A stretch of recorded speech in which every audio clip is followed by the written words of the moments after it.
Good morning. How's everybody doing? Hasn't this been an amazing event so far? So many inspiring people, so many passionate people, and all focused on such an issue that is so core to all of our hearts. So it's just such a fantastic honour and privilege to be a part of this and to be able to share with you briefly this morning. My name, as was introduced, is Rebecca Nhep. I am the Joint CEO and Head of International Programs of ACC International, which is the Australian Christian Churches Missions and Development Arm, which is, for those of you that don't know, Australian Christian Churches is the new name for the Assemblies of God in Australia. So we are part of that global Assemblies of God movement, part of the Pentecostal movement as well. Now the vision of this conference, and so many of us that are here today, is that for every child in the world to have that opportunity to grow up, to be raised in a loving and a permanent family. Essentially, what that vision is requiring of us, what it is requiring us to do, is grapple with the root causes that result in children living outside of family contexts, or children who are living in institutional contexts. And as a church, for us to be able to rise up and be a part of the solution to those problems that we can identify that are causal to family breakdown, family separation. Now, in many countries, one of the most significant drivers of family and child separation and institutionalisation isn't actually orphanhood. It's not actually abandonment. It actually isn't a deficit of suitable parental caregivers. It's actually the presence of poverty, coupled with the proliferation of orphanages. Of the estimated 8 million children who are living in residential care around the world today, statistics are showing us, and evidence is showing us, that approximately 80 to 90% of those children are actually not orphans, they have families. And for most of those children in developing country contexts, orphanages and other forms of residential care have become a means of addressing their poverty, a means of getting them access to education, a means of giving them access to essential services that these orphanages are providing, but only for the children who live there. In communities in developing countries where those community and family services are non-existent or under-resourced and underdeveloped, the presence of orphanages is actually incentivising family separation and breakdown. Parents are placing their children in these orphanages, in these residential care centres, so that their children can get access to the services that they as parents do not have the capacity to give them due to their poverty or other issues. I know in Cambodia, I spent 11 years working in Cambodia before I took on this particular role with ACCI in Melbourne in Australia. And in meeting with government officials, one very senior person in the Ministry of Social Services in Cambodia once said something to me that was so profound, it stuck with me. And it's one of those things you can't get out of your head. And he said, Cambodia does not have orphanages because we have orphans. Cambodia has orphans because we have orphanages.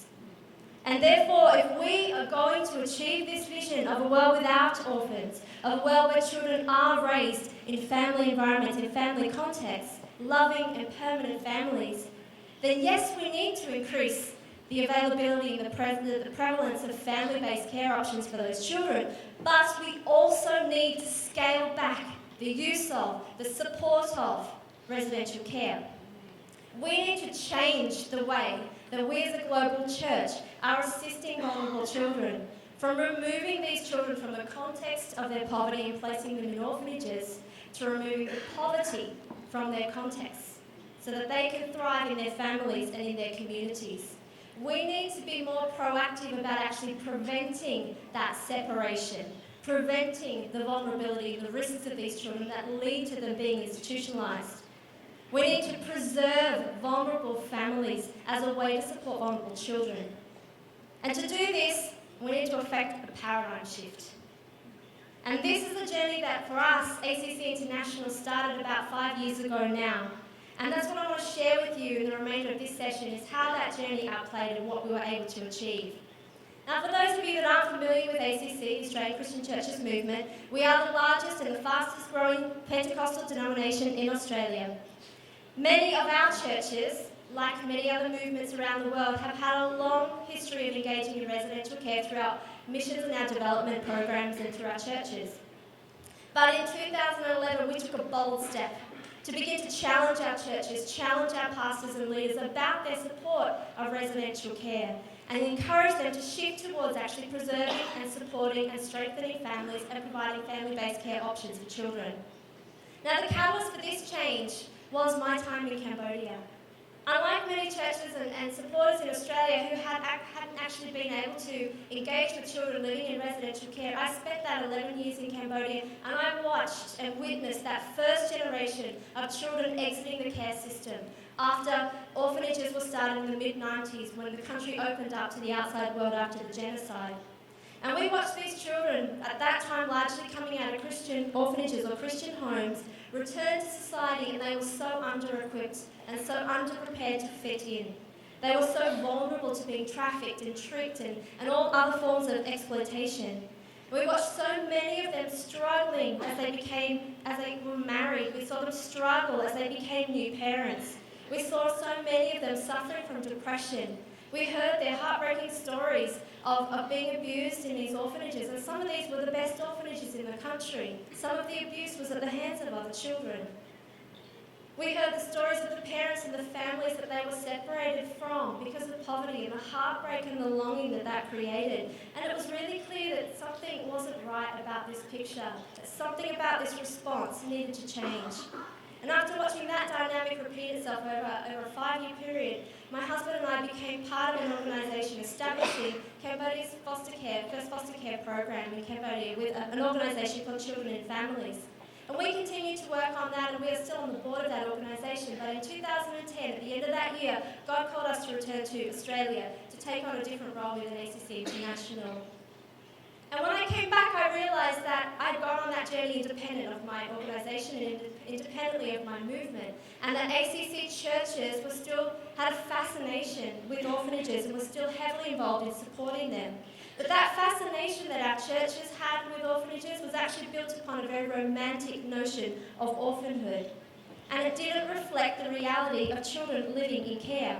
And I felt really convicted and really strong that I needed to do something about this, that we needed to bring more context to these conversations, more reality to these conversations, so that our churches and leaders could actually grapple and reflect upon what was really happening. And so we embarked upon a process of changing people's mindsets and changing practices as a result within ACC International itself, that at that time was running orphanages in 9 different countries, as well as with our movement and all the churches that were involved in supporting them, and over time even broader. Now, we found in that process that the support of these orphanages was based upon a number of assumptions.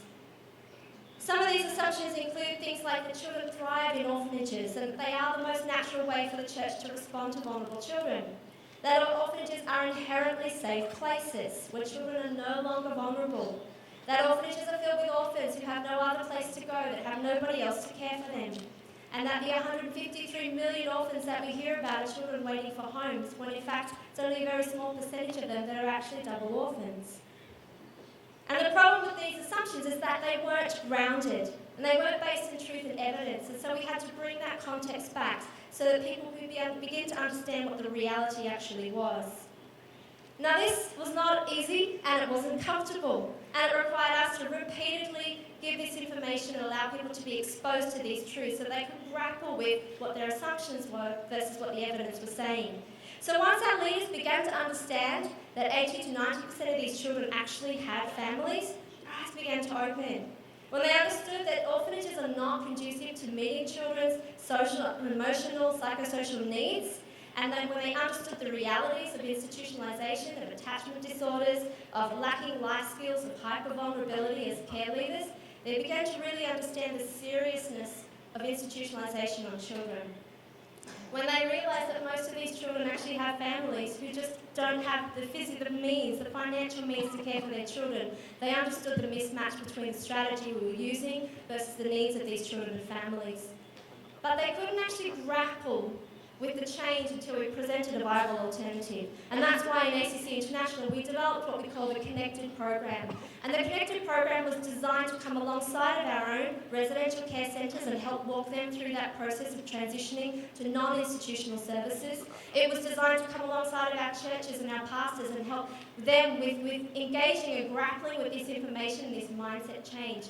It was designed to provide technical support and consultancy services to other churches outside of our movement that were running orphanages, had heard the message and wanted to change. Now, to do this, we had to go on a very concerted and very structured effort to bring this information and awareness. We had to develop case studies, tools, resources, videos, a host of other things so that churches could really understand what needed to happen and what needed to change. We had to be very available to our movement so that they could come and have conversations with us, that we would go to board meetings with organisations, all sorts of different things so that we could bring this change forward. And initially, it was met with a lot of strong criticism, loud criticism, but from a very small number of voices. The majority of people sat on the fence and waited to see what would happen and whether this would just peter out or whether it would actually move forward. So it was a really challenging time, but we firmly believed that the Bible says that God sets the lonely in families. We had to develop a whole technical arm of our programming to actually work our orphanages through that change in a way that was safe, because transition is not about shutting the doors of orphanages. It's a process of helping children be reunited with families or integrated back into substitute families. Now, while this journey is not over for us yet, we have seen significant change. We have to date been able to work with 58 orphanages and help them through that process of transition. We've seen churches change their minds, change the way they fund. We've been able to convince organisations that were about to start new orphanages, to start street kids reintegration programs, to start family preservation programs, to start foster care programs instead. And I want to show you a quick video now of just one of our programs, and this is run by an amazing couple, Alison and Narl. They're actually here with us today, and this is their story, and one of the kids in their program, they've gone through that change we were talking about. They've come out the other side and they're seeing phenomenal results of families being strengthened. Help Kids Sri Lanka was established in 2005 by Narl and Alison Atkinson to assist children living in abject poverty, either on the streets or in the major Colombo slums. These children would often be used for begging and were at risk of being abused, trafficked or groomed by traffickers.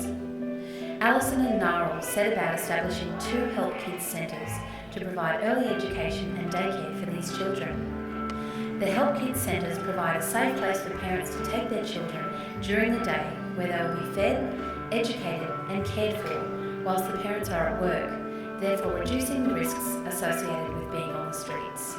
From the outset, Alison and Narl's focus was to keep families together by providing family preservation services through the Help Kids Centre.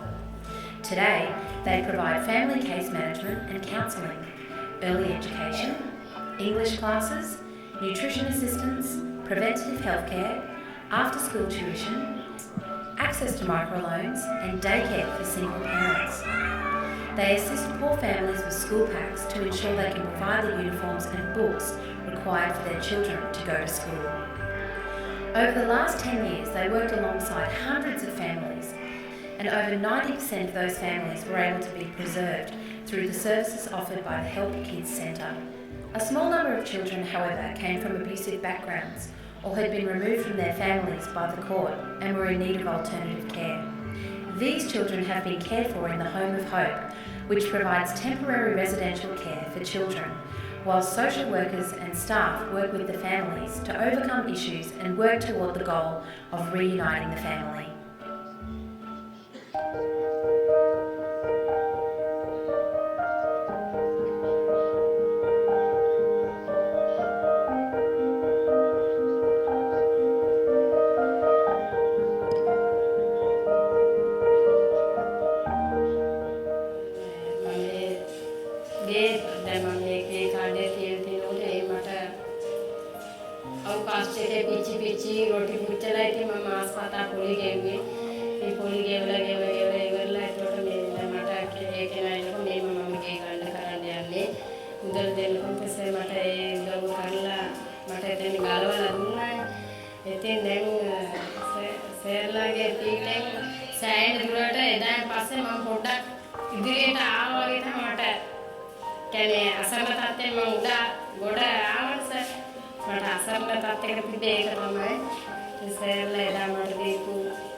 තමයි ඒ ප්‍රශ්නෙට මගේ පුතාගේ ඕම් එකේ සර්ලා මට ඉස්ලා මට අත දුන්නා.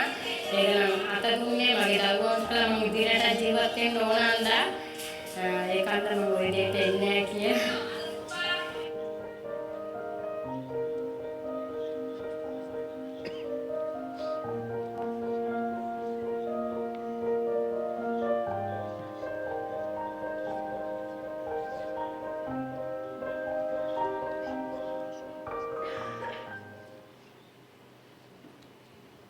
It's my prayer in sharing this story for you that ACCI's journey, both the challenges, both the challenges that are still ahead of us, the ones that are in the past, but the learning that we've gathered through that process, but the results we've also seen will inspire you, will inspire other network leaders, movement leaders, denomination leaders, church leaders to also go on a similar journey. So we can see the global church shift the way we use our resources, not only to establish substitute families for children who need care, but to preserve children's existing families, to actually prevent the separation process by getting in early, by strengthening families and communities so that children never even have to be called an orphan in the first place.